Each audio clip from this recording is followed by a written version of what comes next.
Hey guys, Marcel here, and we're talking to Sven after this 1-1 against H2k. I think both games were like one-sided in each other's favor. So what do you make of the series? Like, does the 1-1 actually say like the current strength of both teams? Not necessarily. Like I think in the first game we played some fine league, but we had two infernal drakes in the first 20 minutes and a slight goal lead, so it was going fine for us. And then at the third drake, made one mistake where we wanted to hit mid tower and run top lane, and then we ended up getting caught by Bard, giving up 2 kills, Nasher, and 2 towers afterwards, and then we just kind of like lost off of that. But in the second game, it was kind of like the classic solo queue game where you just open after 10 minutes because it was like first blood level 1, they go top, have a team fight there, jungle dies, loses his camps, dueling back bottom, and then they died there 3-man or 2-man I think, and the game was just really fast doomed for them, and it just snowballed out of hand really fast because of the way like the champs works, and I think Trick was everywhere in the game, so it's just classic us like playing lane swaps and losing and playing 2-2-1-1 and winning, so yeah. So this is like a classical game where we would say that a best of 3 would have been more appropriate for both teams? I mean, one could say that, yeah, but I think both teams played some good leagues today, so I'm fine with 1-1. We can learn from the first game, especially, so I think it's fine. So I think I saw you build a Triforce in Ezreal. It's like nothing really common. I think Paco even did it too. So is there like something on it? Do you think it's like maybe better than the current blue build Ezreal, or is it just you just had a bit of fun? I mean, I never built it before, even in solo queue scrims. I just like first blood. I got first blood into the game, level 1. So I based and bought longsword, and then I was like, aim team has Olaf, and I have a longsword, so I'm just gonna base here and buy FH, you know. And I was like, Triforce is fine, I guess. And then I just built it, and yeah. Well, I never really tried it before, so. But I figured that Iceman Gauntlet is bad against Olaf, so I'll just go Triforce because I have a longsword.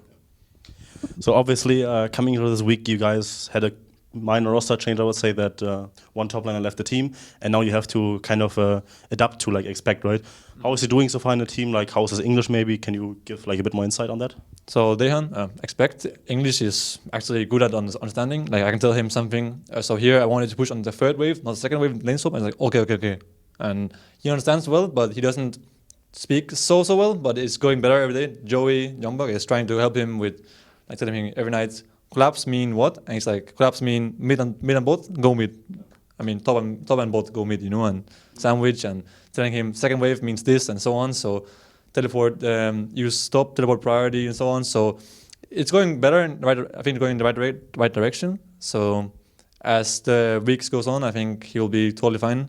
I think he had good English today in the games, and it wasn't his fault we lost or anything. So I think it's totally fine. Kikis was obviously better at communicating because of obvious reasons, and Kikis also improved a lot. I think he was good on Aurelia, good on Fizz, and I think Kikis was a good top laner at playing low eco style, as in like being behind on CS because of like jungle attention or something like that, but still managing to do very well despite like getting camped or something like that. So I think Dae-han just needs some weeks, and then he will be as good or better maybe. We will see. But I have good hopes in him.